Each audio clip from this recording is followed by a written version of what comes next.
Welcome into your mom's favorite podcast in regards to college basketball. It is the gold standard college basketball podcast with your boys.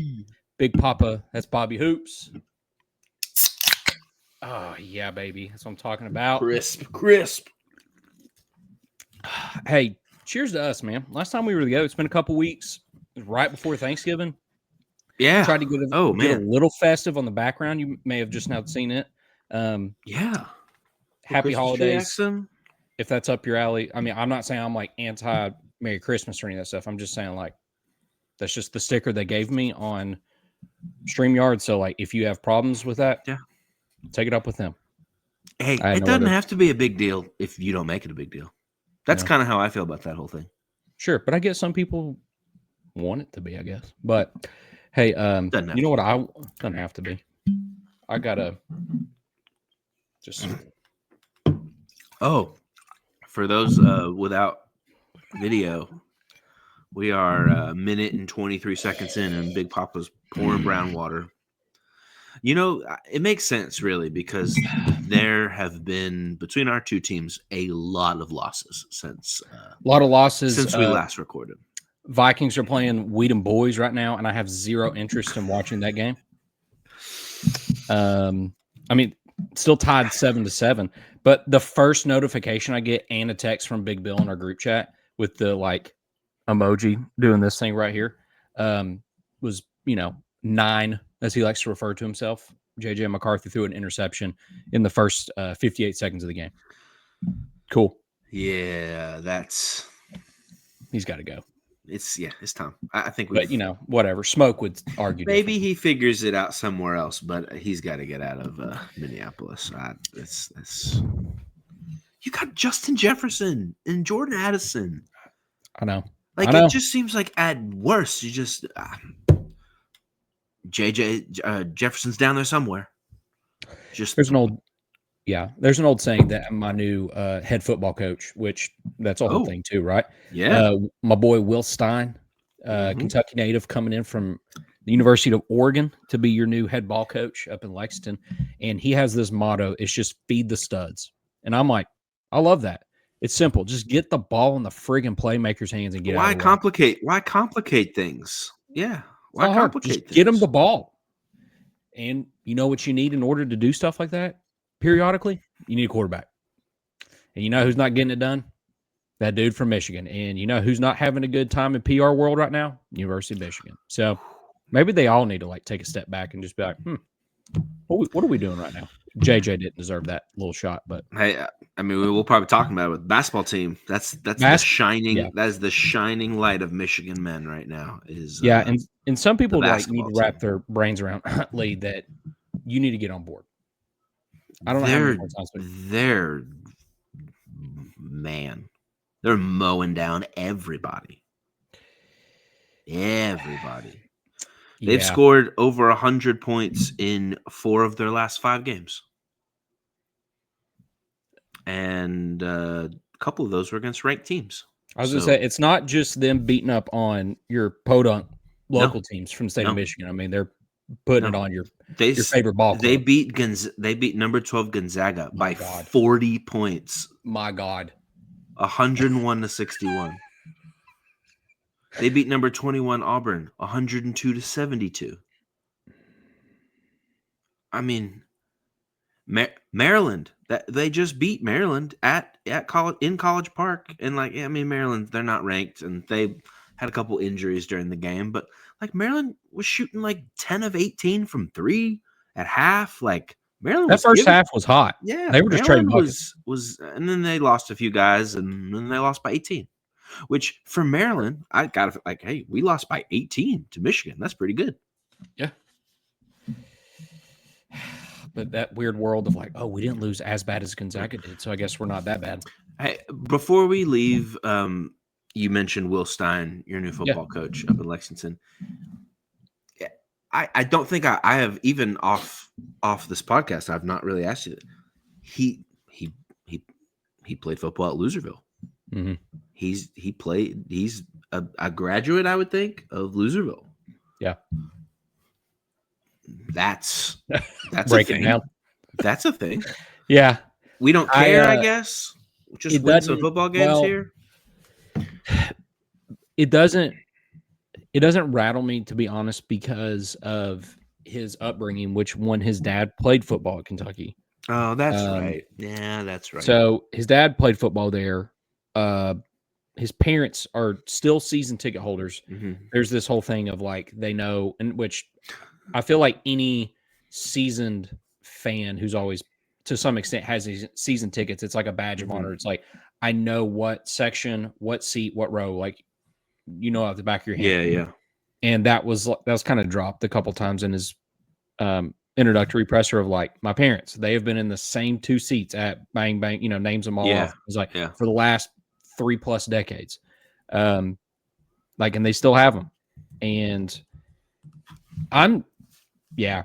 when he didn't say it, but it got dropped like on, I think it was KSR or somewhere, their football arm of the podcast, and they were saying he put in wanting to be a walk-on at UK, got turned down by Joker Phillips. And so like you couldn't get whatever. I mean, there's a reason why Joker Phillips was there for 2 years. Yeah. So, but because he got denied a walk-on spot, just went up to Louisville. Yeah. And next thing you know, he's getting reps as starting quarterback. So all I have to say is, do I think it's a big deal? No. But I mean, we'll see. Like, it's kind of like Vince Marrow for the longest time. He was sideline over at UK, and the next thing you know, granted, he flirted with with Louisville for multiple years, and finally goes, and now he's still wearing his sweatpants inside out over just up in Louisville sideline. So like, whatever, dude, go do your thing. It would be weird if he ever, launched from Kentucky to Louisville if something ever opened up. But I guess I'm kind of at this point where I'm like, whatever. Like, he played there, so be it. Yeah. We got a fresh start. Yeah. The bad man, the fat bad man is gone. Fat boy's gone. Got no issues now. Like, he's got plenty of money to go to Jeff Ruby's, and he'll probably just flirt with waitresses and he'll just go start another Jeff Ruby somewhere else when he gets tired of living in Lexington, and who knows? Like, I hope that he does well. Hope he finds the love he's looking for. A little weird how he's going about his business, but I'm not his agent, so I don't have to deal with that. Good luck, Mark. Thanks for your 14 years. I don't know. I'm like, there was a few good ones. It's kind of like there's Cal to an extent. There's a few good ones. I mean, one of them got Terry Heisman. Those were the days. That was my dude. Those were the days. That was my damn dude. Touchdown Terry Wilson. God, he was the epitome of. He was never really actually that great, but he could fling the ball if you needed to him in a minute. You loved Terry Heisman. God, I don't think anyone else called him that but you. Nope. Yep. But I can just feel Kelsey Sherrod as she has her AirPods in at this moment, just like, come on, talk hoops. She's texted me multiple times over the last 7 days of like GIFs just being like, where's my episode at? Big Don Julio's been asking. My boy John Gillick up in Maryland's been asking. She came in hot. I can't remember if I may have. Oh, really? Hey, Kelsey. No, she came in hot at me. Basically saying like, hey, I know that as a friend, it's not great of me to say this, but I need your team to continue to really suck because it's great for content, which I was like, the Alonzo Mourning gif of like, good point. Yeah. So I know that she's just been itching for this episode. Yeah. Which we'll get into. I mean, it's probably tempered a little bit because of last night's win versus me just coming in steaming hot and we have to do the whole thing again we did a couple weeks ago, which was like, hey, let me talk about around the globe for about a minute, Tennessee, and then we're just going to sit back for 45 minutes and listen to our friend. In hindsight, I should have had a cap on you, but A buzzer, maybe. yeah, some kind of a buzzer Like, hey, we get it. Pardon the interruption, ding to go off at some point. That's okay. I would never get through it. I wouldn't if we actually had that. I would never get through a full thought, which maybe says more about me. Like, yeah, no, there's a reason why we have a buzzer because you need to shut up. Hey, let's just jump in. How you doing? Keep it moving. Yeah. Speaking of, maybe how you do? Keep it moving into some hoops. Yeah. Ding. Yeah. All right, your turn. Go ahead. No. Tee us up, man. Tee us up. What are we talking about? I was thinking we should just touch on briefly the last couple weeks. Maybe big picture, just like who's been kind of jumping out at us personally. I'm kind of still sticking on the whole Arizona-Michigan game. I sent it to a group on a Discord group. I'd said, just pretty simply, I'd said, who's better, Michigan or Arizona at this point? One guy gave me his pitch on why he leans. He actually said, I lean Arizona. I came back with, I think Michigan is the better team right now. Arizona has a better resume. I would agree. I would agree 100%. But you could flip me. You could flip me easily based on how both of them are playing right now. Yeah, it's pretty close. I mean, I think Arizona, you got the win against Florida on the first week. You went up to UConn and won in the up there, which that's their biggest win of the season. Sure. They beat Auburn. They beat Alabama yesterday pretty handily. A 21-point win over Bama. Even bigger win against Auburn the other week. Arizona's looked fantastic.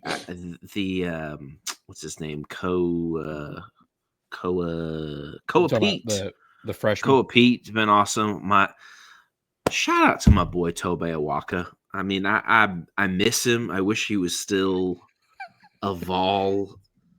He's crushing it. Had 14 rebounds last night against Alabama. Light work. Light work. Bama doesn't want to crash the boards. That dude just looks like he reps 225 10 times easy. And he's like, all right, let's go play. He's a beast. Arizona's got 5 guys averaging more than 10 points. Awaka's right there, averaging 9 and 10. Like they've got some dudes, and so far have the resume.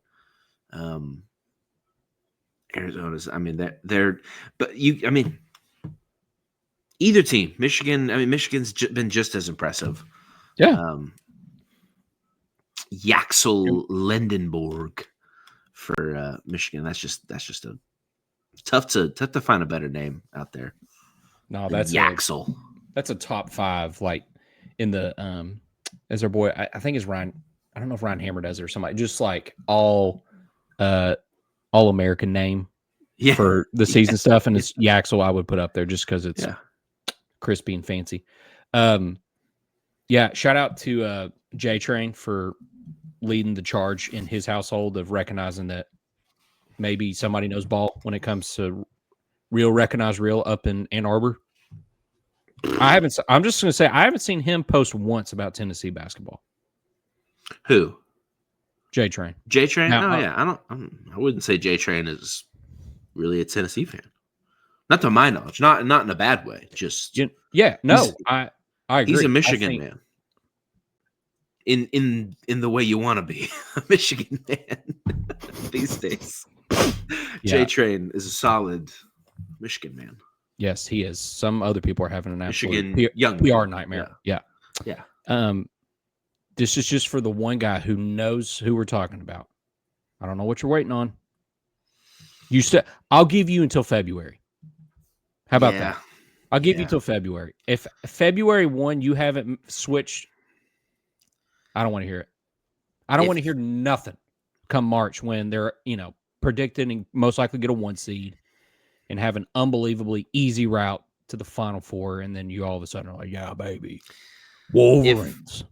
If a guy named Yaxel dropping 29, 9 assists, and 8 rebounds on the road doesn't get you hot and bothered, I don't know.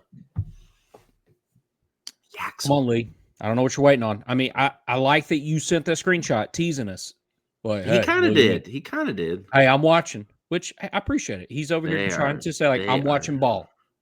Yeah, we respect it. Just make the flip, bro. What are you waiting on? All right. I think you and I, coming into this episode, we'd also said, well, you led the charge on this of like, okay, we're about to start conference play. Everybody's pretty much got 2 or 3 games left, right, before everything really kicks into high gear. Yep. And you said, hey, what if we said teams that have surprises, good and bad? Yeah. And it could be one team on side or both sides. It could be multiple, whatever. I want you to tee it off. Just we'll start with good because I think bad can easily take up more time. I would say so. The team that came to mind for me is Arkansas, which is, I mean, that's a loaded answer for this podcast. Sure. There's a lot of strings attached to the Arkansas, but I mean, Arkansas they were a team that we talked about in our kind of like preview episode as a team that's probably going to be good. I mean, just if you're just looking at the talent that Arkansas, that Cal has put together, I mean, it's just like a normal Calipari con man roster. They got a ton of talent. But I think what has surprised me, I mean, they lost a close one up at Michigan State that they maybe they should have probably won that game. They kind of gave it away. And lost by like 9 to Duke, which, I mean, they're one of the handful of teams that can probably win the national championship this year. So, but other than that, I mean, beat Loserville by 9 at home. Pretty decisively beat Texas Tech yesterday, who's another about top 15 team. The name we talked about coming in that is Darius Acuff Jr., the freshman guard. Who, I mean, if you are a freshman guard for Coach Calipari, he's gonna let you, hey man, go do your thing. Let's see what you got. He's done it forever. It's kind of sink or swim. Sometimes it's, unless you're super special like John Wall, or, I mean, you can rattle off more names quicker than me, but most of the time it takes a little time to get them going. Yeah. Acuff has just looked fantastic.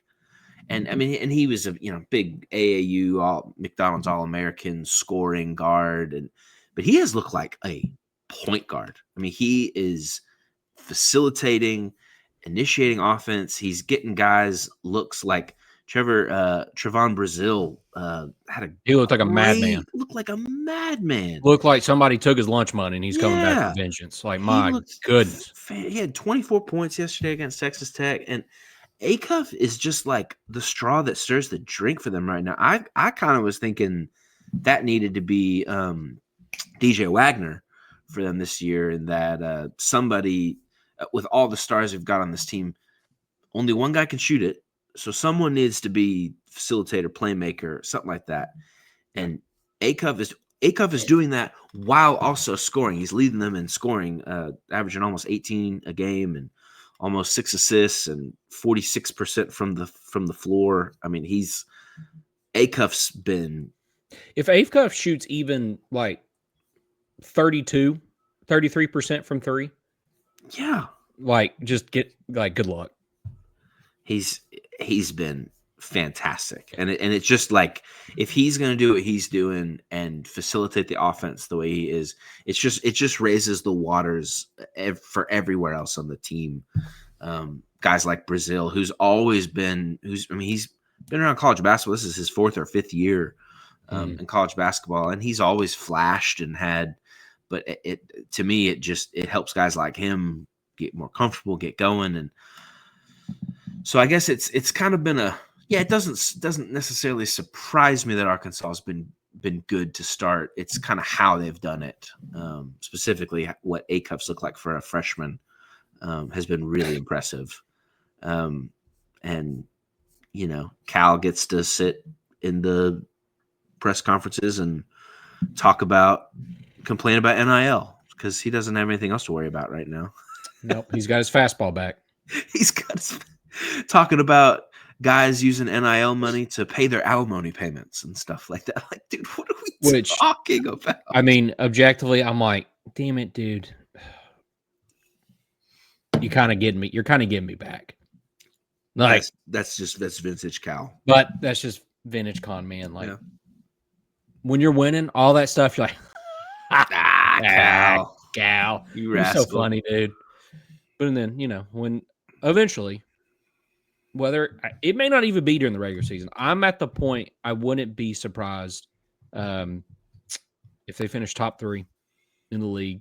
I mean, you can pitch me on them winning the league, and I'd be like, yeah. Like at this point, makes sense. Now the SEC's kind of looking maybe a little hot dog water-ish. Nobody has really. I mean, maybe not hot dog water. Maybe I would say if our boy Billy Vanderbilt, 10-0 Vanderbilt. Now, a lot of nobodies on that schedule right now, but 10-0 Vanderbilt. I was gonna say they fell under my good category, but I had some comments or some thoughts. Come on. Look at their schedule. Let's jump into it. I mean, I think we've covered what we want to cover, right? It's enough credit to Con Man. Okay, you got what you want. I hate you. I hate you, Cal. I hate you. Right. Let's be honest. Okay, Vanderbilt, yes, undefeated, right? They're 10-0 now. Okay, Vanderbilt has played. Hear me out for whatever it's worth. They've played Lipscomb, UCF, Eastern Kentucky, Arkansas Pine Bluff, Texas Southern, Western Kentucky, VCU, St. Mary's. Okay, that was just in November. Yep. Then played SMU in the ACC Challenge in Central Arkansas. Hoops, would you say that any of those really does anything for you on the you've really beat up on some legit contenders on here, or other than you got your boxing gloves out and you beat up on you beat up on some kids? Yeah. No, I'm not. We talked about Vanderbilt's probably a team that should be a little better within the SEC this year, but sure. No, I mean, golly, for them to be ranked 15th right now, are they the highest ranked? I guess they're probably about to be the highest ranked SEC if team. They're not, I don't know if Bama's second the highest. Yeah, I don't know. They're no. I'm not. Let's see what happens when they start playing teams with numbers next to their name. I'll be honest. They're probably going to handle Memphis. Memphis isn't. Oh, because Memphis is a mess as usual. Somebody asked Trilly the other day if the seat was getting a little hot for Penny and Memphis, which I feel like we've made the comment for 2 seasons now. It's like I don't understand. Penny's just. It's an AAU program. It's not serious. He's skating by the seat of his pants at this point, and it's just one year after the other. You somehow figure it out and have some spark. You do a thing, and then it just burns out. And somebody was like, "All right, seriously, is this it? Or are we gonna keep doing this whole dance?" And no joke, Trilly was like, "He's good." Thought he had been completely done. Here he is. But I don't know. We'll see. I mean, they're in the AAC conference. Who knows? Yeah, another team that I'm kind of we'll see what happens. But back to Vanderbilt. So I think they'll handle Memphis pretty easily. God, it's so dumb. And I'm not even I get what they did on the scheduling part, because I've seen, I saw Cal do it so many times where it's we're going to schedule as many crappy teams, quite frankly, as much as we can to launch into league play and feel very confident going into it. Let's see what happens. And I mean, they're going to play Memphis, Wake Forest, in New Haven before league play starts. And then they get to start with South Carolina. So really, they don't really know what they're about until Alabama on January 7th. And then after that, they play LSU and Texas, 2 of the teams towards the probably they lose to Alabama, but I mean, they're going to be feeling pretty good about their record heading into the meat of SEC play. I mean, middle of January. I think we all need to get prepared for a Mark Byington-led team that's about to be 5 or less losses heading into the end of February. Yeah. Oh, yeah. And we're all going to be like looking around the room when they're in the top 10, and we're going to be like, oh, Vanderbilt, huh? Vanderbilt. Oh, man, look at that. And then you go look back at their schedule, and you're like, but whatever. Yeah. I mean, you guys still show up and play the game. So I give them, by all means, prove me wrong. Go beat some teams with numbers next to them, and you'll have my attention. The Bobby Hoop stamp of approval somehow. Yeah. If Bama comes into Nashville, smokes them on January 7th, should we put them on fraud alert? That'd be tough because there's a good chance that would, in theory, be their first loss of the year. It's hard for me to say because to me, if you're a fraud, it means you had to have been thought of as something great, and they haven't played anybody for me to really take it seriously yet. That's fair. They weren't even ranked coming to the season, and like we talked about in the beginning of the of this season, even for us, so we were like, they should be better. But we're not like, studs coming in hot. They're unranked. That's no justified reason to be, not ranked versus like, I don't know. I think they can be good. Well, I also made a comment about Nebraska. And I know that's completely out of left field. And somebody out there is going to be like, Nebraska. And I'm going to be like, Nebraska ball. I think you need to get ready. Because Nebraska is 11-0. Woohoo. You get ready. Now, I know they just won at the buzzer up at Illinois. But they were able to beat Illinois. I can't believe somebody else couldn't beat Illinois. Good job, Nebraska. I ain't going to say nothing. Good job. But their boy Price Sanford, he went for 32 points that night, 12 of 18 shooting, 2 for 2 free throws, but that doesn't matter. There's a reason why they're 11-0, and everybody's kind of like, uh-oh. Mm-hmm. Like, Big Ten alert? Might need to look out. Might need to. I think, did I read or hear right that Nebraska might be like one of the oldest teams in the league? Yes, that is correct. I think they've a lot of get a job boys on this team, but you know what? Nebraska ain't never won nothing. They've never won an NCAA tournament game. So by all means, go.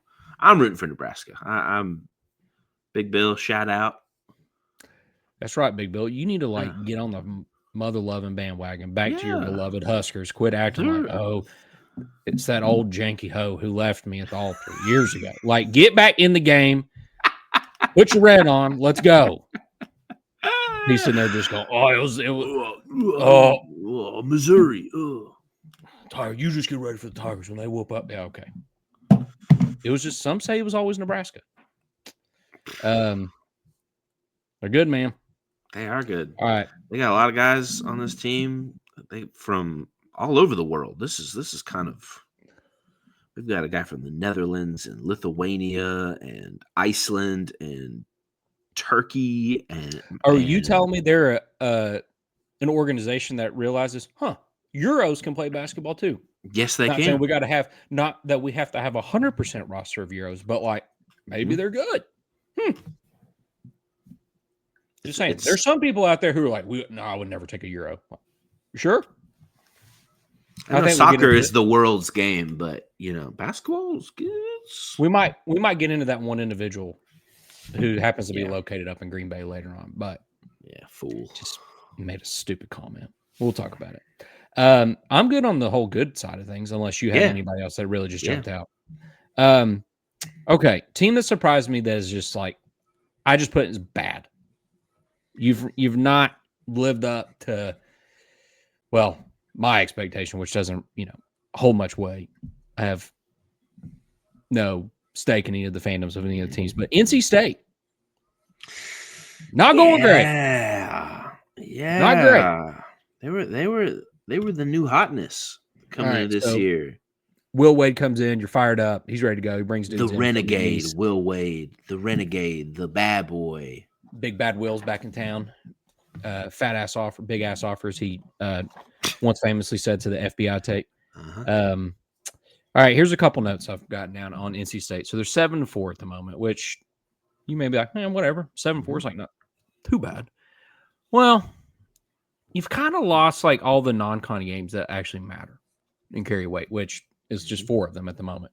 But it's a little bit like, well, most teams. I mean, you're potentially scheduling your warm-up games against your grandma's favorite local YMCA club. Yep. They're going to go beat up on them. And I know, like, to Kansas's credit, Kansas came in their building. They won in overtime. You weren't going to – what's this? Was it Collins that went off for 36 points? Just a shot lights out, hit 9 threes. So to some degree, you're kind of like, it was one of those games for that dude that you're like, it doesn't matter. It doesn't matter if he shoots from half court. It doesn't matter if he shoots from 5 feet away from the bucket. Like, he's going to make everything. So if you're an NC State fan, you're probably not that upset about the Kansas game other than just the fact that you lost at home. But you did pull in Darian Williams. He's a transfer from Texas Tech. At this moment, from a recency bias, you may remember him from him leading the Red Raiders in the Sweet 16 game against Arkansas. Helped them get over the finish line, hit a game-winning bucket and all that stuff. It was phenomenal to watch. But the games that they've lost, they have lost to Seton Hall in the Maui Invitational. They did beat Boise State. Whatever. Boise State's not going to be any good. Yeah. They lost to Texas in a pretty highly contested game. Lost 102 to 97. So you may be like, whatever. Again. Yeah. Less than 10 points. Lost to Auburn. He beat up on UNC Asheville and Liberty. So I don't know. They don't really have great defense. They don't really have a lot of depth. At this point, it feels like they're just kind of like, woo, man, can we just get by? Yeah. Maybe it's let's get, I'm not really a Will Wade guy, but maybe we why not get established a little. I don't know. We don't need to get into that. Sure. Yeah, maybe we give it a year and that's fair. Let Slick Willie get Let him get a recruiting class and everything. Yeah, I think that I see. Speaking of things going bad there, the student manager kid who was with him at McNeese, went viral for that. He followed him to NC State and has gone back to McNeese. Did I see this? I didn't hear right? this. I don't know. I think no way. I think I'm doing that secondhand news reporter guy from SNL. Like, did you hear about this? Bobby, and I don't really know. I think I just assumed you would know, but no, I didn't know about. I'm pretty sure I saw a thing that he has left NC State and has gone back to NC State. Maybe that is like the fakest of fake news, and all is well. Where did you see it? I mean, probably Twitter. You don't believe everything you see on Twitter? I don't. Well, first off, I don't have Twitter anymore. I haven't in several years. You smart. But I'm at the point where I'm like, well, if it's on Twitter. Oh, no. They don't do I know I'm not making this up in my head. I know I'm not making it up, but that information could be wrong. Let's just forget I said it, maybe. If you're out there wondering, like, who the do your research, podcaster guy. Just look it up. Literally, you can just type in on Google McNeese State manager boombox guy, and it'll pop he's up. all over the place. Let's see. Well, if we find out if he's transferred back, I will blow this news up on Blue Sky. Hey, by the way, from Blue Sky, follow our account there. There's a lot of me just like spiraling mentally. It's mostly primarily. Yeah, it's Mostly mainly you. me. Hoops will jump in periodically and shoot a message over on Blue Sky, but yeah, it's just a lot of me like replying and I would say quote tweeting the Yeah. Kentucky basketball account, just letting them have it. That Yeah. I'm sure social media girl or guy, whoever's running that thing, is just like, good God. Yep. Here it is. ESPN.com. Amir Aura Yes. Khan transfers back to McNeese from NC State. But I what? didn't. No I didn't. reasoning. I didn't make it up. There's an article. We don't need to give Amir Khan any more time Yeah, than that's that. fair. I think maybe that's just a sign of the times at NC State, or us jumping ship. Even Will Wade's like, Yeah, hey, I man, see, man. That was fun. That was fun for a minute, but that was a cool bit. So the team that has surprised me, I'm kind of pivoting. I'm calling an audible on the fly here. Okay. Because initially, and this has been a little bit of a disappointment, but I was gonna talk about St. John's, your boy Patino's Red Storm, and as I was pulling their information up, I saw that they happened to the other week beat Ole Miss, and I'm pivoting to Ole Miss. They've not been. Yeah, this good. is news to me. Not been good. Ole Miss. They weren't a team that I think we were like, oh, look out for Ole Miss. Sure. But they have a lot of talent there. They've got Chris Beard. We've got, established success with Chris Beard. And they did beat Southern Miss, I think, yesterday. But that's off the heels of a 4-game losing streak, which I'm kind of one to talk here. My team's on a 3-game losing streak. But and Chris Beard's getting pissed off in post-game press conferences. Yeah. You kind of bet the farm on AJ Storr, who's kind of had a storied up and down. He's at his basketball fourth. career. Yes, fourth team in 4 years. Sure. The sophomore year at Wisconsin was the big year for him, and then it all fell apart at Kansas last year for him.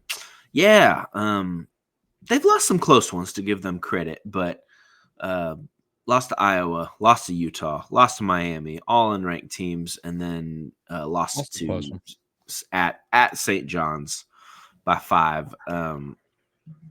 It's not spectacular. Not great. It'll be. I know they were kind of a team that we talked about that. They went deep into the portal, brought in a lot of guys, and are, I think, really having to lean on their starters. Not a whole lot of bench. I'm looking at their. I was just gonna say, I'm looking at their per game stats right now. I'm looking at their minutes, and I mean, you've got it's Elias Carmodine, I believe is how you pronounce it. I mean, he's doing some good stuff. 13 points, 3.2 rebounds a game, 4.3 assists, shooting 46% clip. I mean, that's not bad. Yeah. But I mean, him and Storr having to lead it. Storr's averaging 25 minutes a game, 31 minutes for Elias. So, like, I don't know. I mean, I was even looking at it and, like, I know it's part of it is because of the fact that he was just at Kentucky, but, like, take, for instance, like Travis Perry. Travis Perry's getting almost 15-minute runs per game. Like, yep. I mean, he's averaging he's 3.9 points a game. Mm-hmm. And oh, by the way, your sharpshooter Travis Perry from Eddyville, Kentucky, shooting 26.5%. Yeah, it's not great.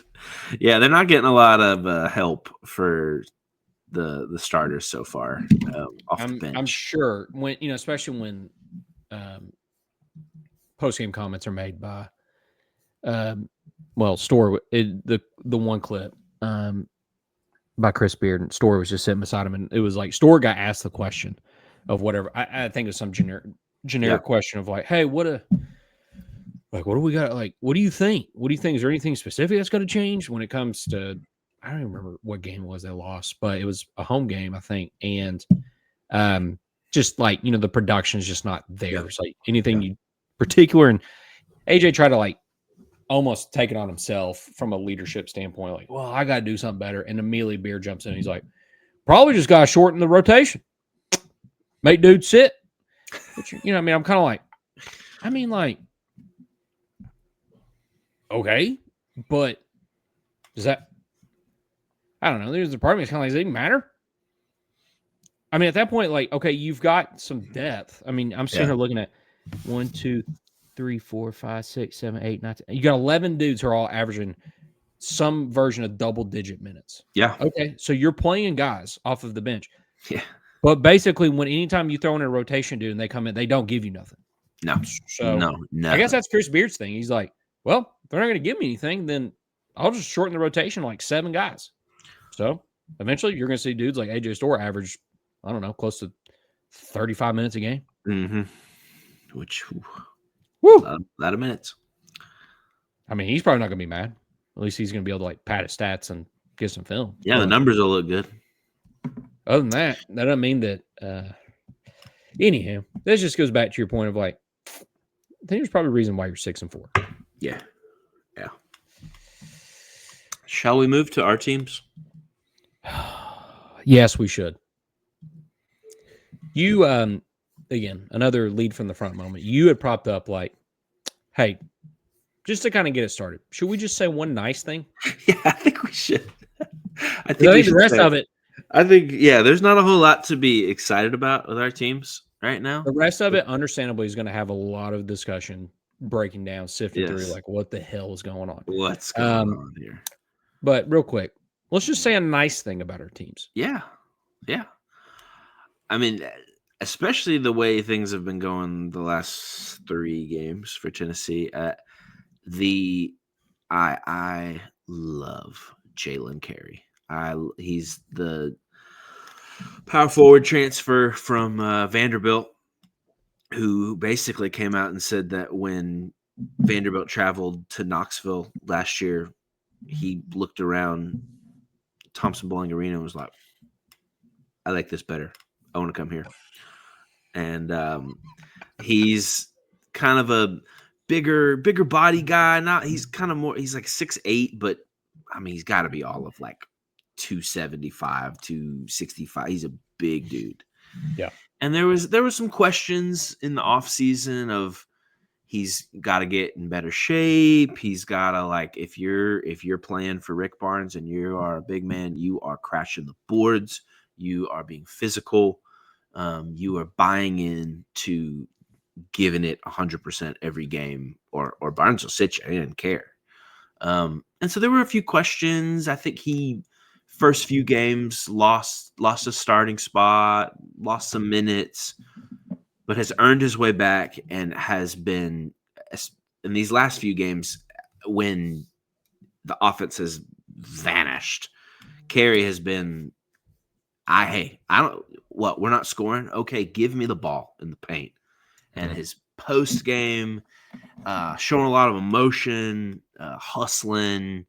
He has been a cool drink of water to watch these last couple weeks, as everything else has kind of been head scratchingly annoying. Jalen Carey's been and now that, not to move into the bad news, but Cade Phillips out for the rest of the season, having shoulder surgery. That sucks. Yeah. Cade's great. He's great. I mean, just everything a Rick Barnes wants in a kind of a role player. He plays his butt off. He is athletic. He can go up and get an alley-oop and block shots, and is a pretty good defender. So kind of like what we were saying a little bit about Ole Miss. It's getting to be time with this team that I think Barnes is probably going to be looking to shorten the bench a little anyways. So we're already pretty deep in the front court. So I just think it's now time for, especially with offensive struggles that we're having, it's Carey's moment to really step up and be we need him pretty much in every game to be that second, third option offensively. and he looks like he's ready for the challenge. And so I'm loving Jalen Carey right now. Should I just keep going with the Vols? Should I? You want to talk? Let me Your do nice my thing? one nice thing. Do your nice thing. I can't wait to hear this. I Yeah. can't wait. Pope really cares about his program. So that's cool. And I primarily want to give a shout out to my boy Goob, Steve Schneider. As he famously said in group chat, he said, "Boys, I'm underdressed and overserved, and I'm about to go party my tail off and rub." He didn't actually say party my tail, but he did say, "I am underdressed and overserved. Here we go." And he held it down up in section. It's like upper bowl, but it's like 238 or whatever. And just shout out to you, Goob. Like, still showing up. Thanks for giving a damn. He knows how I feel when I'm just letting it rip off a group text, and it's filled with him, my dad, and my uncle, who I'm sure are like, good God, too much. I actually appreciate my dad, who will just periodically send me a thumbs up. That just like, all right, I heard you. Classic dad text. Yeah, like thumbs up. Got it. Yep. That's it's about all I got. Just shout out to the boys who keep showing up.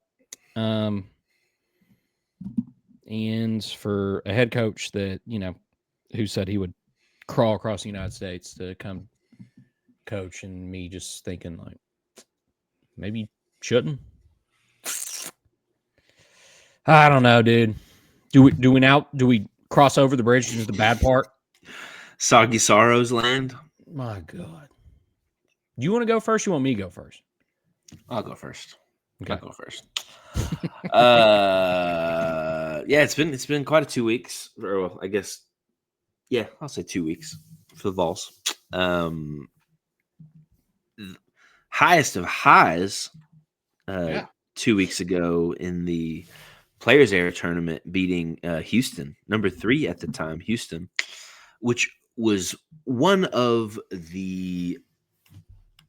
It felt like I was watching a amazing Elite Eight. I mean, I guess I could say Elite Eight game because we just played Houston and lost in the Elite Eight, but it felt like a high level NCAA tournament game, and both teams were great. That win against Houston made it. It was a moment of me. I was thinking about the off season and how uncharacteristically Rick Barnes was coming out mentioning to the press how he was really excited about this team. And that's not something that Rick Barnes has ever done here. He's like, you get the praise when you've earned it. You get the praise when you've done something. You get the praise. Not that he is not ever going to be excited about his team, but he just was talking very glowingly about this team in the lead up to hadn't rolled the ball out there yet, and he was saying things that he doesn't usually say. And that Houston win felt like, oh yeah, there it is. That's why he's. I mean, between Gillespie and Ment and the defense and moments from guys like Bishop Boswell, like felt like they're. Last year, every time he got the ball out there just to spell Ziegler for a few minutes, it just kind of like he's afraid of the ball. Like one dribble pass, gonna stand in the corner, not do anything. Boswell's looked great for us, and just kind of like the Jemai Meshack kind of like he's gonna, he's not gonna fill up the stat sheet, but he's gonna have 2 or 3 huge steals, 2 or 3 huge assists, 2 or 3 huge buckets in the game. Like big moment guy, hustle, play his butt off. And he had a few huge baskets in that Houston. I mean, it was an awesome win. And it was a like, oh, we could be really good this year. And then we've lost 3 straight since that amazing win. The Kansas game, which was in the weird third place game of the of the players era, which like Yeah. The whole players era thing was like the ball was great. The basketball was a lot of fun to watch. They got to figure that tournament out. We need Yeah. a I was gonna say racket. for 4 days straight, it was like if you're not Yeah, locked into this, I don't know what else you want. This yeah. is awesome. It was great basketball, but the whole layout of the tournament that like Tennessee could we crushed Rutgers, we beat number 3 Houston, and just because of how other games went, we're playing in the third place game against Kansas. Like what? None of this doesn't make any sense. No one No. thought it made any sense. Anyways, Kansas game, it was close for a while. We ran out of gas late in the set, which is like this is your third game in 3 days. I don't Yeah. like. You could tell Gillespie, his legs were gone. He's playing he's playing 32 minutes for us every game right now. Third game in 3 days. I can't really be that upset about that in a wonky tournament where you don't know who you're playing the next day. Yeah. I mean, less than 24 hours ahead of time, you don't know who you're playing. You don't know what time you're playing. So the Kansas loss was disappointing, but I was able to, who cares? I'll give me that Houston win. I'll take the Kansas loss. It's not a huge deal to me. Sure. Then we go up to Syracuse and look putrid. I mean, It's something about Syracuse, New York. Like, yeah. what I mean, is I was it? texting with aforementioned my buddy, my fellow Terp buddy, John Gillick. Shout out. It's the Carrier Dome. It's weird. You're playing basketball in a football stadium, and our better shooters, Gillespie and Amen, are throwing up air balls. Like I just was kind of like, this is weird. Everything about this game, Syracuse was up for the challenge. They were really physical. Yeah. They've done a good job. They've recruited a team of athletic, long, just felt like just a team of 6'6", 6'7" wings, and they guarded us. I mean, they were picking us up at half court, and that game and the Illinois game, which was a week last Saturday, really kind of felt like we maybe have a Natement problem, and mainly I think the book might be out on Natement that he doesn't like when the play turns physical. Mm-hmm. And it's been these last 2 games have been like pull your hair out frustrating from him. And not that he's not trying or anything like that. I mean, and Barnes has had his back and said things like it's, he's 18, or I think he's just turned 18. That like he's still getting used to this. We have his back. Like we know it's still going to take some time. But there've just been these moments, these couple games with against Illinois, who's got some grown European dudes with full beards, Lots of Euros. Syracuse with their physical wings, who have both those teams have done a great job of making Ament very uncomfortable, and you can see it in his face, like kind of deer in the headlights. He's I think shot a combined like 4 of 24 the last couple games. It's if that is what we're gonna get from him offensively, which I have to think he's gonna figure it out. But we lose Illinois to me because Illinois shot the ball fantastically in that game, which was a weird game for us to lose 13 points, and we out rebounded them. Let's see, 46 to 1. Like to out rebound a team by 15 and still lose by 13. Like that's crazy. They shot lights out, in that game. To their credit, 39% from three and 57% from the, or 48% from the floor. Illinois is a good team, for sure, but if he's not doing his part, Gillespie's having to do too much, really. Well, Like, I think, and I was about to say, I'm looking at the stat sheet real quick from the Illinois game. Oh, and by the way, does it hurt anymore that Syracuse just lost to Hofstra the other night at home? I saw that. Yes. Yeah, I'm sure it's like, oh, that's cool. Yeah, That's cool. I saw that. Yeah. But Gscbb went and shot 6 of 20 against Illinois. Like, yeah, I think.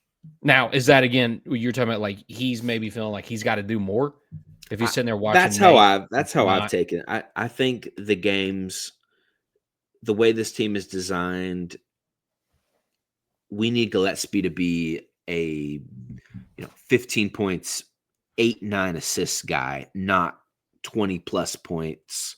I mean, he got, by all means, score all the points you want to score, Gscbb.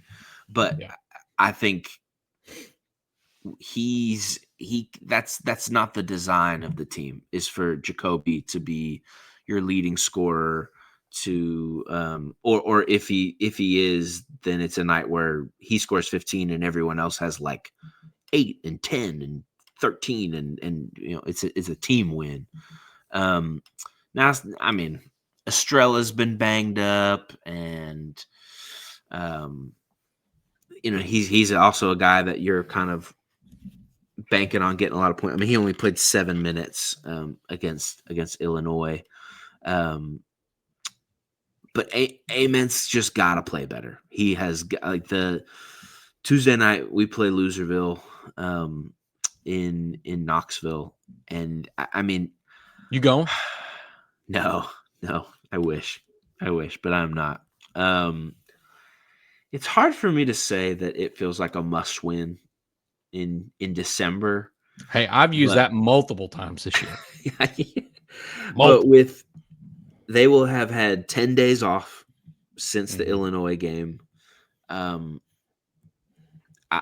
have to believe that they have spent the last 10 days just kicking the crap out of Nate Ament in practice. Like, you've got to get used to this physicality. You've got to be able to play through hard contact. You got to be able to still find your shot, because we just need it. We need him to be a scorer for us. We need points from him. I think I'll be interested to see if Barnes really leans into more touches for Estrella. I feel like Estrella right now, I mean, he's missed some games he had the knee injury, and then he rolled his ankle against Syracuse. It's just like, golly, just take it easy on my guy, because it feels like when he's out there, he's a bucket. Mm-hmm. He is his post game. He's able to step out and hit the kind of the trail 3-pointer. We need points from other guys, and we want it to be Ament. I mean, it's one of those things where I mentioned this to you, that it is a lock, pretty much, that he's going to be at worst a top 10 lottery pick in the draft next year. Everything about his physical makeup, what he can do on the court, an NBA team is like, hey, we'll fix whatever we'll fix everything else. What you have, you cannot be taught. He will be a lottery pick in the draft.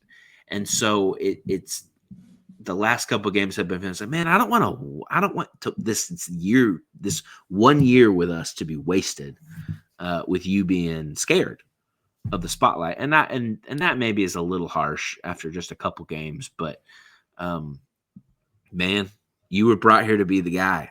We need you to be the guy. So go be the guy, because I know Barnes believes that you can do it. So Tuesday feels really big. I mean, and I think Ament really needs a big game we haven't played a home game in. You got 3 before. It's been, so I mean, it's time to. Beating Illinois would be huge. would be really huge. But I mean, we haven't played a home game since before Thanksgiving, so get back into the Tommy Bowl. Yes.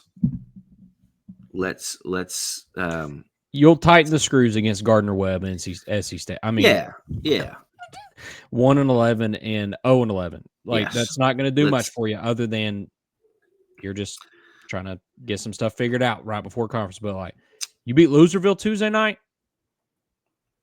Yes. People are like, all right, we're back. We're back on board. Because it's one of those things. It's like if we don't, I know we can do it because I watched how we played against Houston, which was one of the most impressive wins I've seen Tennessee basketball have in a long time. I mean, it was an amazing game. So I know we can get there. I just need it.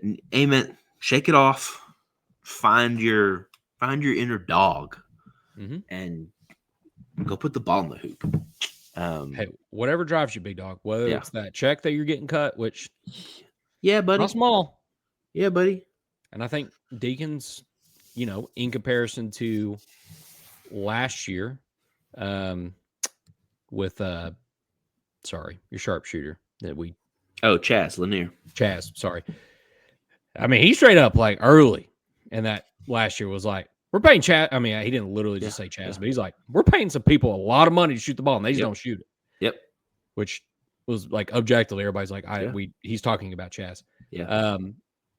But even when you're talking about Deacon trying to like be supportive, saying like, we got your back, he's growing pains, blah blah blah. It's the part of like Chaz coming in was 22, 20, something like that, right? Yeah. Him and Connect both coming in. We're older. Like, you boys are older. You've been playing ball for a couple of years. We're paying you a lot of money to be here. Yeah. Versus you don't get growing pains. Right. You got a lottery pick. So I've been back and forth on like, he's got all the talent in the world. Clearly, I trust our coach. We're going to be okay. That being said, 4 losses in a row. Can't remember the last time Tennessee's had that, but it's probably before Rick Barnes. I don't think that's happened in a long time. Yeah, I don't know if Food City would turn into a hornet's nest if they lost, but it's not. Like people ain't gonna be happy. No, especially like you said when you had a 10-day break. Yep. Yeah, they got to come out and look sharper on offense. And I think we always play great at home. So you got the fans. It'll be sold out. Like they're ready. It'll be good. So I'm at like we were kind of talking. Ryan Hammer had like a panic meter video that we were talking about of naming a few teams. Oh, and you talking about where you found my comment on one of those? Yeah, I did. I found it right away. I agreed with him. Out of a 10, I'm at like a 5. Yeah, like there's concern. I'm not like really panicking yet. I'm a little concerned about this team, but I've seen us do it already. So let's find our way back there. That's all I got. Ding, ding, ding. Okay. I'm actually glad you had the opportunity to go, without a pause. I wasn't going to interrupt you. I kind of did, but just like, thank you. Yes. Thank you. Yes. This is why the people come though. This is why the people shout out to all like 9 of you. And then the like random 5 who just stumble into our show and are like, what the and then just like click out. Ready to hear Big Papa pop off about the Cayuts. So, all right. Last time we were together, I, was in full blown meltdown, and it was the post Michigan State loss. Was that right? The game? Yeah, that's right. So. It was post Michigan State loss. We lost to Loserville. Yeah. With a lot of it, I talked about the issues, what I was like already hearing behind the scenes, background noise, all this stuff. And then I was like, Loyola game's not going to do anything for you. You're going to go beat up on them. Mm-hmm. You basically throw 2 haymakers and they're going to like lay down flat. And guess what? You won by 40 points. Okay. Yep. Next game, you beat Tennessee Tech by 50. All right. Yep. Once again, like not doing much for you other than both of those games. You had really slow starts. All right.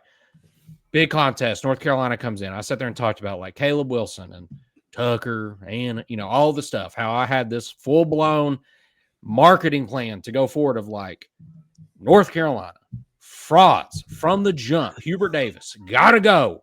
Send him packing. I don't care if he goes to mother loving Montana. Go find a retirement home. You shouldn't be in Chapel Hill. But you know what they did? They came in and won, handled business, and did their thing. And it was well, I don't know if I want to say good game. No, it was close. Okay, let's talk about that for a hot second. There were like North Carolina people were like masterclass defense. I'm like, neither team. Cinema. That was cinema. Did you see that game? Oh my God, Hubert. Oh my God. I'm like, we must have been watching two completely different games because I feel like I watched two 6th grade girls basketball teams play each other, and you're like, I don't know. I hope it's the first team that gets to 15 points today. Yeah. It was not great shooting. Not great. No, they looked. Both of them looked. Yeah, as Kentucky I said, shot 1 of 13 from 3. When Richard Johnson continues to make his point of like college basketball, as a sport and a whole brand, like is so hard to watch when these games happen until March. And I'm like, he gets to point in North Carolina and Kentucky and be like, see, I told you so again. Like, this is a terrible sport to watch until March hits and everything is on the line. Yeah. At that point, like, anyhow. Okay, in this case, he might be right, but we know he's wrong. He's dead. Oh, yeah, wrong. because he's probably not even aware that the fact that his Florida team kind of stinks right now. Yeah. Like most of the SEC. Richard, you and I, we're not so different. A few times. Yeah, we're not so different, you and I. Huh. How about that? Huh. Funny how the turntables have turned. Yeah. All right, whatever. You lose the game at home. I'm feeling it, right? Like, I was already very frustrated as it is. Like, you've got Pope essentially like a wet dog behind the podium and doesn't know what to say. I'm like, he's on the absolute verge of just like a full-blown meltdown with tears. He's got bags under his eyes. It's just, it's all the stuff. I'm like, all right, you've got to turn around in 3 days. You got Gonzaga and Nashville. And if there is one mother-loving place on the planet that Kentucky fans flood to, they jokingly refer to as the Big Blue Mist. I mean, they swarm Nashville. What is that? I think it's just the fact that it's drivable from Lexington. Yeah, I kind of combine Nashville and like the Smoky Mountains with each other. It's just I think what a lot of people in Kentucky do. Yeah. You're in a landlocked state. Well, you've got lakes, but it's just there's certain destination points, and Nashville's just one of them. They just take Nashville by storm. And like from my side of it, it's awesome. Of course. Yeah. It's awesome. I mean, when I went there it should be an event, like SEC tournament every time they fill it up. Yeah. So, you know who showed up? Like 98%. All Kentucky fans. And our boy Josh Jones, he was on the scene, boots on the ground. He's sitting up in a box, showing us where he's sitting. He's just like, Blue got in. But also, and I had told one individual on somewhere in the comment section on God knows what video or post I was on. I was losing my mind for about 48 hours after the North Carolina game. I don't even know what I posted. The Blue Sky account was, you were just... Oh, it was hot. You were firing.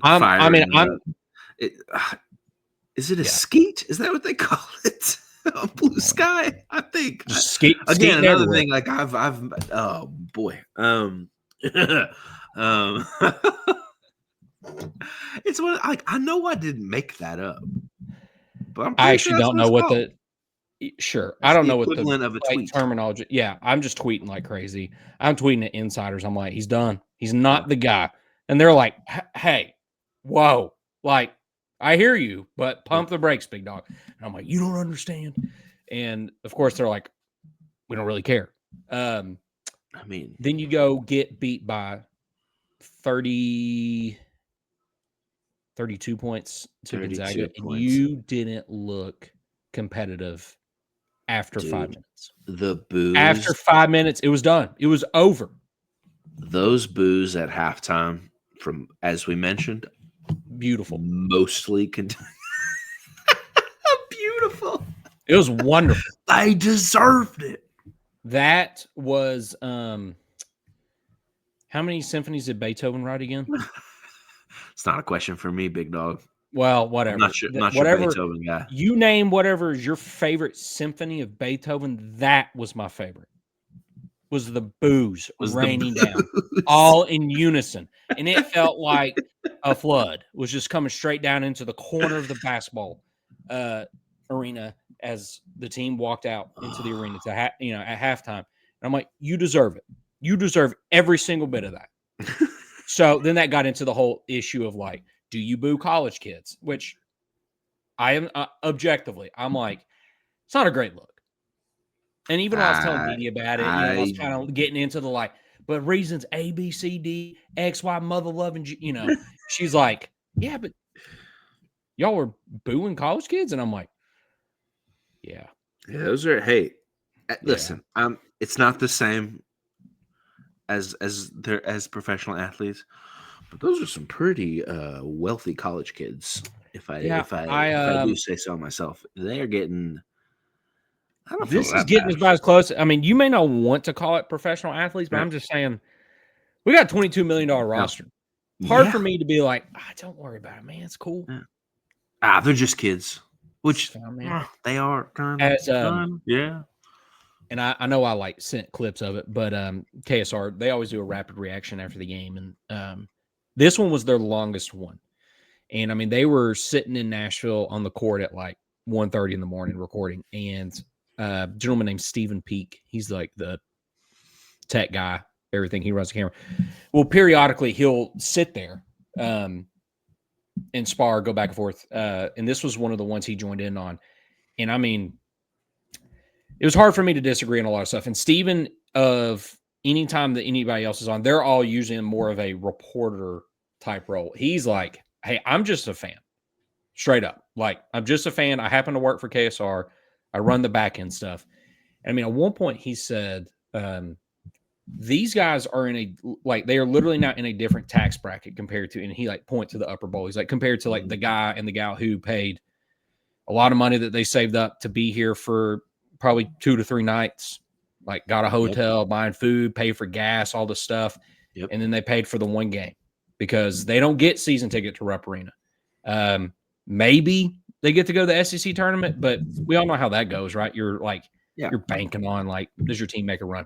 So this one was like, oh, awesome. Holidays, big name opponent. We can make it to Nashville. Yeah. Those people paid a lot of money to be there. And you rolled over and just looked like you had no interest being there. Looked absolutely chaotic, trying to run offense that I'm like, I don't know, just run a pick and roll. I mean, you could yell to Gonzaga, hey, we're just gonna run pick and roll, which they may be like, okay, do it again. Like, we'll stop it, but at least show me that you can run any semblance of an offense. I mean, I felt like I was watching Cal's old teams without ball players try to run offense, which was like, all right, everybody spread out, get out of the way. Yeah. Hey, Denzel, make a play. And then Mr. Concussion, next thing I know, he's throwing up another air ball, and it's the like poor cameraman under the goal. Like, again, Cam Williams, he's throwing up here. It just like, anywho. So you looked awful in Nashville, and you got booed out of the arena. And to Pope's credit, I mean, he actually didn't combat it. He was like, yep, we deserve it. And he even said, I primarily deserve all the boos. He didn't try to like shield players, but he's like, yeah. So there's a little bit like, well, I mean, I'm glad that he is not like disagreeing, acting like, oh, whatever, as the previous regime would have been like, oh, that's just the like minority of the fan base. They don't like, nope. Yeah. This is part of the fan base that like they give a damn. Yeah. because of the reasons I already said. And again, they don't get season tickets in a rut. Like if they're showing up, it's a big deal for them to like get out for a weekend and pay a lot of money to come see their favorite ball team. And I hate the fact that the standard of the club right now is, hey, can we just try? Effort. Can we just try? How about some effort? Like that's it? Yeah. Your marketing department says you're the greatest tradition of college basketball or the gold standard. And I'm like, we need maybe we just need to rip down all marketing campaigns. I don't care if you have won the most games in all of college basketball. I don't care if you have an 88% win percentage or rep. Like, just show me something. Mm-hmm. And I hate that I'm just being like, hey, will you just give me some effort? I'm kind of like, this is Division I basketball. Like, is that why does that have to be a conversation? Yeah. Why do I even have to think and consider, like, are we going to try tonight? Is Otega Owe going to, like, give a damn? Or is he going to, like, he's just going to half-ass lollygag down the floor? Or watch Brandon Garrison turn the ball over and then him just be like, whatever. And he, like, doesn't bother getting down the court to play defense. And I'm like, I don't even care, Brandon, if you run down the floor in, like, intentional foul. Like, do something. And instead, you're just like, whatever, dude. And he got benched. And he did. Game and a half got benched. All right, next game. All right, moving on from Gonzaga like that because that was an absolute crapshoot. You played NC Central once again, another game that I'm like, you're not going to show me anything other than like, I guess just go put up 100 points. All right, you win 103-67. Brandon Garrison did that very exact same thing, and then sure enough, Pope timeout says like, go sit down. And there was a quote that got confirmed multiple times that apparently Pope looked at him and said, I'm tired of bleeping watching you play. And I was like, you're done. Hoo-hoo, let's go. You're done. Which everybody was, and all of the church said, amen. Thank you. You've said at moments you have something involving Brandon Garrison and the sun. Yeah, he needs to be launched into the sun again. Do you want me to go get the rocket? Who do I got to call? Do I got to call Elon? I'll DM him. I'll just put up I'll make a new Twitter account for 24 hours, and I'll just like constantly DM him like, hey, can you give me a rocket for Brandon? I'm trying to shoot him to the sun. About to tell him he's put Trent Noah on there too. We got room for more. All right, put all the Kentucky boys on there. They ain't showing any damn thing, boy. I don't care. Get Travis Perry. I bet Chris Beard's like, put him there. I don't care. Sorry, the state of Kentucky doesn't deserve that. Okay, speaking of Kentucky, Malachi Moreno. Man, what a fresh of breath air of like, if I'm going to watch a big man even mildly struggle, at least I don't have to worry about Malachi trying. Like, dude tries. He's averaging, almost 7 rebounds a game. I'm not really worried if he's going to hit double digits scoring wise. Like if he gives you, I don't know, 8 to 10 points, great. Yeah. Awesome. We're kind of in that waiting area of when does Jaden Quayton's come back? He's went from, whatever. At this point, it's like he's on St. John's watch, which is who they play Saturday. It'd be nice. It would be nice to see Jaden Quayton's back because you know who's going to roll right to the end of the bench with my boy Zach Toe and all the other Walker Horn walk-ons. You ready, Brandon? Hope you got your house shoes ready, big boy. Woo! I'll buy you some Uggs. I'll Amazon them. They'll ship up them overnight.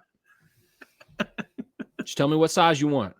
I'll get you some slippers. I really think Brandon's going to seize. To his credit, though, Brandon Garrison actually had a pretty good game against Indiana. He showed some flashes that was like, oh, yes. There was effort. Last year, you were the energy guy. Anytime you checked in, we always made the joke that it's BG time, baby. Here we go. Yeah.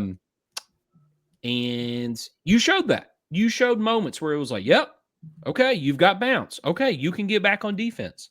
Okay, you can, like, make a switch, cover. Yeah. Played good defense in the second half. Like, you can make good passes. Like, you know how to read a defense and Yeah. not just be a total logjam with the ball in your hands. And they're like, everybody's just kind of like, we're moving. You've got to do something with the ball. So I am afraid, though, you're going to see his minutes go from, I mean, I don't even know what they are at the moment. They're probably like, I think I saw it was like 17 minutes. So, I mean, he's getting some pretty decent run because Pope has this, he has this, like, this vision, this philosophy right now of basically at the first TV minute, or sorry, the first TV timeout, like 3 new dudes come in. It feels a little bit like the 2015 deal of platoon 1's in, the platoon 2 all comes in, the next 5. And I'm kind of like, we don't need that. Yeah. Don't like, you don't have to do that just because you have depth. Depth is nice. I'm glad you do that. But as we've said, when you paid $22 million for like a bunch of portal mercenaries other than Malachi and Jasper, who you got to not leave the state and come play for you. Now I'm like, I think you just got to tighten the rotation. And I think when Jaden Quaintance comes back, and it's probably going to take him, I don't know, a few games, sure. It's going to take him 3 or so games to get up to game speed. I do think he's going to offer you something very quickly, even if it's just defensive rebound. Maybe he gives he's a good passer too, right? And he that's kind of the deal. Yes, he can initiate the offense. He's going to feel like an Amari Williams role. Pope likes that. Yeah. Yes, that's his dream. He wants the big man. He wants your 5 to bring the ball up the floor, initiate the offense, and go. And Amari Williams did that a lot. Like, you're not asking them to shoot the 3. You don't have to do that. No. You're usually saying, I've got 2 or 3 other guys who do that. Don't worry about it. Yeah. And I think Jaden can do that. We'll see. Freak athlete. He's a projected top 10 pick for a reason. So I'm like, can we please just play the man? That would be great. Okay. I've rambled on a lot of that stuff. I want to make this one note that it did get said to me on Discord that apparently Jalen Lowe and Camp are button heads a lot with the staff. And I'm like, well, that's fun. Basically, like, it's just not great between both parties. And now I'm like, cool. One insider said, you can just go ahead and expect him to be in the portal by springtime. Awesome. Man. He was so good at Pitt last year, too. That is so frustrating. I wondered if is this just a combination? And I straight up asked the guy, I'm like, is this before shoulder injury stuff? Is it kind of coming off the heels? Because like I would understand if you're pissed off, like my shoulder injury's happening, like I want to get surgery. But coach keeps, the whole staff, they keep telling me like, no, we need you, blah, blah, blah. So you've got competing voices. And he's like, oh, no, this was in the summer. I was like, oh, cool. Okay. So we've just been pissing people off since we got Pitt from the jump. Yeah. All right. That's fun. You paid him a lot of money to leave Pitt. You're like maybe thinking, okay, what if you beat St. John's on Saturday?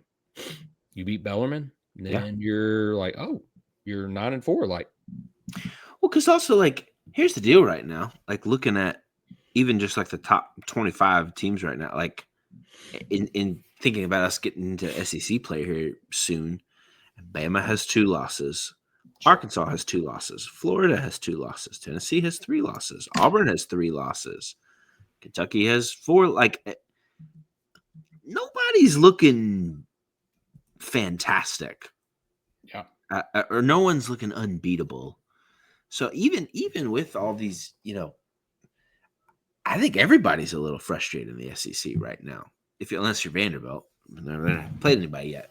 But everybody can point to some things. I mean, like the way Florida's looking spent a lot of money bringing in this Xavier Lee guy from the Ivy Leagues, and not been a great investment. Now they lost a close one at Duke, but Auburn, new regime with Stephen Pearl at the helm, and who kind of hard to tell so far what they are. Arkansas has looked good, but they've dropped a couple too, and I don't know. I think there's a part of me that's like, yeah, at least as a Tennessee fan, like right now it doesn't look great, but like SEC might still be in play for everybody. Because nobody's looked amazing. So I'm eager to see. Yeah, it feels once the bullets start flying in the SEC, I guess. It feels hopeful to some degree, but then there's the part where I feel like we're both, maybe more so me than anything, but you're like, oh God. But this also could get really ugly really quick. Sure. And that personally is what I'm not like long term. Don't think it really fixes a whole lot. Yeah. The fact that you beat Indiana, which, again, was nice. Not upset about a win. You got to celebrate when you get them. Especially against a technically historical rival. That previous regime felt like, not worth it because they hit the game-winning shot on their home floor and stormed the court. Like, hey, honestly, get over it. Yeah. It's part of it. But whatever. So you called it off. And felt good. Got the win by double digits. It's kind of like, oh, cool. We like finally care. Okay. Against a team with a pulse. Thank you. Appreciate you showing up. Progress. Definitely scared we're going to be a 3-point shooting team who can't even shoot 30%, which, by the way, folks, that's bad. It's a lot of air balls. That's a lot of bricks. If Pope wants to, I'm at the point where I think you need to take the Houston approach, which, to Houston's credit, last year they actually had a dude shooting 40%. Shot volume, just get the shots up. I don't care if you shoot 35 threes and only hit 6 of them. Get the shots up, crash the boards, get rebounds, get second chance points. Got to figure out a way to get buckets, because otherwise you objectively don't have dudes who can get a bucket off the bounce other than Lowe, who's not great. Like, he's good. Yeah. And you need him up until the point basically his shoulder's like, I can't do it anymore. And I've got to have surgery. Like, okay, then move out of the way. Maybe you go with Jasper. Maybe you go with Denzel Aberdeen. But neither – it's just at the back of the point of, can they really initiate offense? Or are we going to have to run a ton of sets where I'm just like, look, get the ball up to the rim. Just crash the boards. And even if you give up multiple fast court or just you give up push pace. You give up multiple buckets because they want to push the pace. So be it. Fast break points. That's what I was looking for. Okay, so be it. You don't have everybody back on defense and only sending one guy in for a rebound. That's where I'm kind of living at the moment, because I think that's what the lineup gives you. You just don't have dudes. Like Ortega could be, in theory, you thought he was going to be, but he's not, to be quite frank. So, all right, I'm done. Ding, ding, ding, ding. All right. Do we want to do, real quick, we haven't done this in a while, our dog and donkeys of the week? Yeah, let's bring it back. I think before we get there, another thing we haven't done in a while is that there was a minute, the first season or two that we did this, we got mailbag questions from people. We did, which was kind of fun. Do we have a just text us? We don't have some official thing. If you have a question, we can talk about it. Send it in. Big Don, he usually Big Don had a few questions. Big follower on YouTube, at least. He's the most consistent person on YouTube. Oh, yeah. Razor's had some questions over the years, I think. Yeah. You all can drop a question on YouTube comments. We're great with it. If you're on Blue Sky, leave us a question or DM there. Text us. We don't care. Yeah. Leave a review. We can read it. Yeah. And if you do and it's 1 star, I'll read it and then I'll delete your review. But it's fine. Yes. Go ahead and do it. Yeah. You can get launched into the sun, too, with Brandon Garrison. Yes, dog and donkey of the week. I'll go first. Okay. For my dogs. I have 2 dogs. Yeah. Number one, dog of my life, I guess I should say. It's me and my wife Erin's 7th anniversary tomorrow. Woohoo! So dog of my life is my wife. Shout out. Shout out, Aaron. Other dog of the week. This is just dog of the week, not of my life. My boy John Cena had his last wrestling match yesterday. I say my boy. He's never been one of my like favorites. I'm a big wrestling fan. If for those that don't know, shout out to you, John Cena. Thank you for all your work. Thank you for over your the service. years. Thank you for your service. Yeah, dog of the week, John Cena. Laying the boots in the ring, man. Thank you. Yeah. Went out, tapped out in his last match, which I like to say. Some people were pretty pissed about that. That the guy for 20 plus years said never give up, gave up in his last match. I don't look at it that way. I look at it. If you watch the tape closely, he kind of smiled as he tapped out. He wasn't tapping out. He was letting go. Something bigger at play. Yeah, it's time to move on and make the Peacemaker or whatever else he's making on shows and everything right now. John Cena, he didn't tap out. He let go. Moving on. Thank you, John Cena. Thank you, John. Did you have a donkey? Or do you want to wait? You want me to do my dogs first? Yeah, do your dog. Dogs, right. Whatever. I have 2 dogs. My first dog of the week goes out to Anna Younger. Graduated. Shout out Anna Younger. Tennessee Tech. I feel like she's got to be a Tech. Wings up. I don't know what. Yeah, whatever. Tech. Yeah. Tech. Yeah. Is great. I don't know if they say it, but they should. Shout out to you, Anna. Big deal.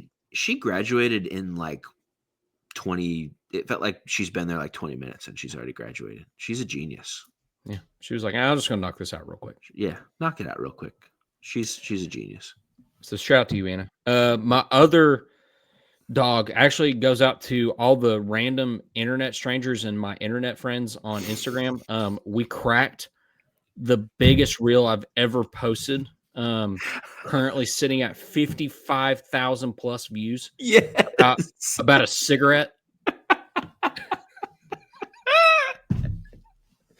55,000 people watched you make a reel about parliaments. Yes, so many people are like, "Oh, so true, so true." I've had the most random message. My favorite one: some dude put a comment said, "I swear to God, I'm going to start smoking again."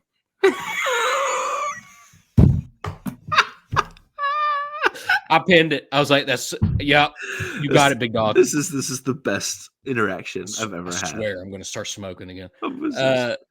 It's been one of the... Hey, Big Papa, more like Big Tobacco over here. It was always Big Tobacco, bro. Parliament. If you're out there listening, if you're a rep out there for Parliament, call me. Oh, man. Oh, gosh. Could you imagine? I'll drop it all. Call me. Turtleson, bye. It was a good run, Turtleson. Home fields. If you're listening, please. But Parliament, gosh. I mean, your stuff's already everywhere. It's not like I got to go sell it. I'm just saying, if you're wanting a millennial ambassador, call me. DMs are open. Yeah. I actually looked up to see if they had clearly giving the people what they want. 55,000 people. I'm just saying, I keep looking on the metrics to see if it's breaking through in other countries, and the meter on the United States one just keeps growing. Like at this point, it's like 80+%. I'm like, dang it! I'm just trying to get into Europe because I know it's Oh yeah, they like it in Europe. They're like over in Europe. Oh yeah, that's just breakfast. Like, what do you? Yeah. What are you talking about? Gosh. So yeah, shout out to the internet. Shout out to you, really. Stupid app. Like thank you for putting that out. You're welcome. Dee just 99% of the time is like, good God. Apparently her parents were FaceTiming her the other night, and her mom was like, so what is that? What does that mean?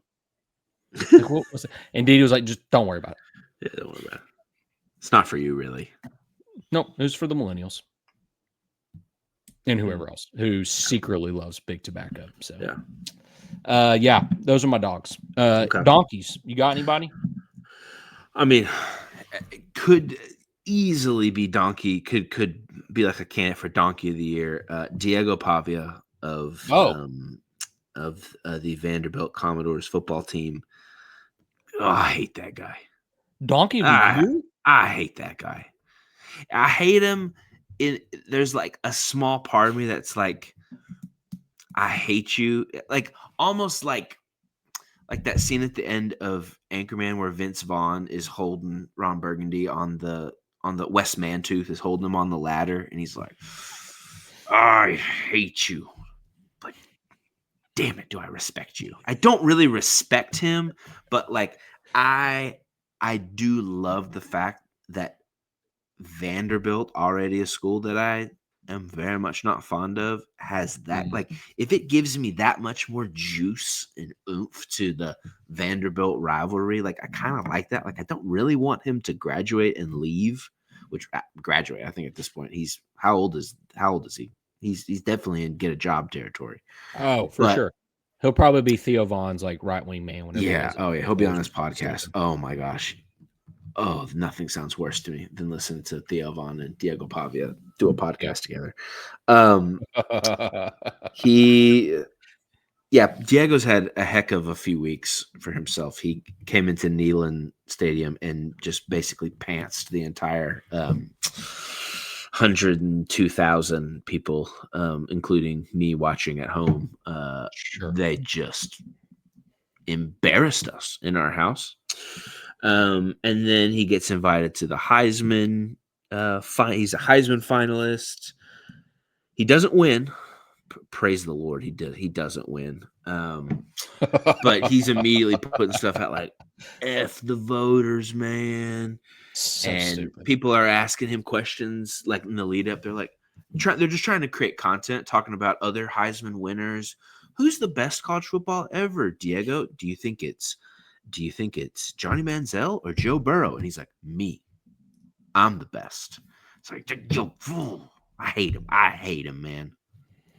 But I don't really want him to go, but I do. It's a complicated relationship. You need a heel. He's a great heel. Yeah, I love wrestling.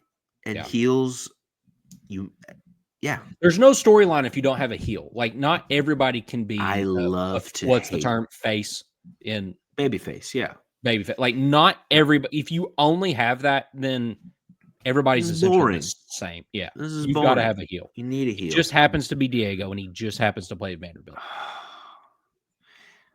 He's a good football player, that's for sure. But I hate his guts. He's number one. Number two, very quickly, is Doug Gottlieb, who is the head coach. This dweeb's back in the news? Green Bay. I don't even know what Green Bay's mascot is. Are they D2, I believe? Yeah, they're D2. Should be. Doug Gottlieb, he's been, if you don't know who Doug Gottlieb is, he's been worked for ESPN for a long time, radio guy, college basketball kind of analyst. Credit card scammer. Yes, was arrested as a college basketball player at Oklahoma State for stealing people's credit cards. He's just always kind of been this like, he's kind of in the like Shane Beamer, Eli Drinkwitz, like you're just like kind of you're kind of like a worm. There's something. Yeah. You like, something greasy about him. Don't like it. Always have that. Well, he has this joke of a position right now where he is the head basketball coach for Green Bay while also maintaining his radio career. So while he's coaching college kids, he has another job where he hosts radio shows talking about all this like it and since he's been at Green Bay, they are, if you can look it up, they're bad. Stink. Yeah, they almost stink. As if, hey, maybe you need to give 100% of your focus to this. Maybe he's a bad coach altogether, but you can't be a bad coach and then also have other responsibilities to promote your own radio show. Like there was a thing last, I guess it must have been last February. He was promoting his radio show at the Super Bowl on Radio Row, watching his team practice via Zoom. Like, you're a joke, man. And I just was listening to Field of 68 today while I was at the gym, which is a college basketball podcast that you and I both frequently listen to. And they bring on Doug Gottlieb, and I'm just like, I don't want to listen to this clown. I don't want to listen to him. But I am curious to hear what they say about the Illinois-Nebraska game. And they get to talking about a lot of Euro players in this game. And Doug Gottlieb starts spouting off about like, yeah, it's kind of what you get when you bring in all these Euro players. They're not going to be as tough. They're not gonna. He's basically just like talking about like all the European players are soft, and all of them. I'm just, I'm done. I turned it off. Yeah, that's sorry, Phil. If we're entertaining this clown, typically love a good low IQ take, but when they come from the likes of Doug Gottlieb, it's not even worth. Yeah, he's a joke. Unserious coach, unserious radio guy. Those are my donkeys. Shout out to the donkeys. Somebody's got to fill that spot. Yeah. My quick donkeys real quick. Still Mark Pope, primarily him in a combination of JMI. Real quick, JMI is now the NIL arm of the University of Kentucky Athletics. I guess you could go ahead and throw in Milkman, Mitch Barnhart. Just the trio, the trinity of they're like the givens for you right now. At the moment. And like they just, it's we've went long with it. I could essentially do I could do like a short mini episode of like my issues with just JMI, NIL stuff. Mitch has basically said to JMI for the next 15 years, for like a $400+ million payout to the University of Kentucky Athletics. We want you to handle NIL. Well, that sounds great in theory because like we have 200+ business partners and blah, blah, blah, blah. If you sign with us, you get all the access to them. And you're thinking like, oh, okay, cool. But then they tell you, but you got to sign away your NIL rights to us, which is like, if you're a kid and the kid's agents listen to that, they're thinking, not going there. Don't think so. Now, is there wording in their contracts? They're like, but you can still talk to third parties. But then it gets into the but you can't use our logos. You can't use our word marks. You can't even wear blue. Can't wear blue. So I mean, it's like, what a joke. So like then what? Why would somebody want to? Even if you looked at them and said, we'll pay you $3 million 1 year.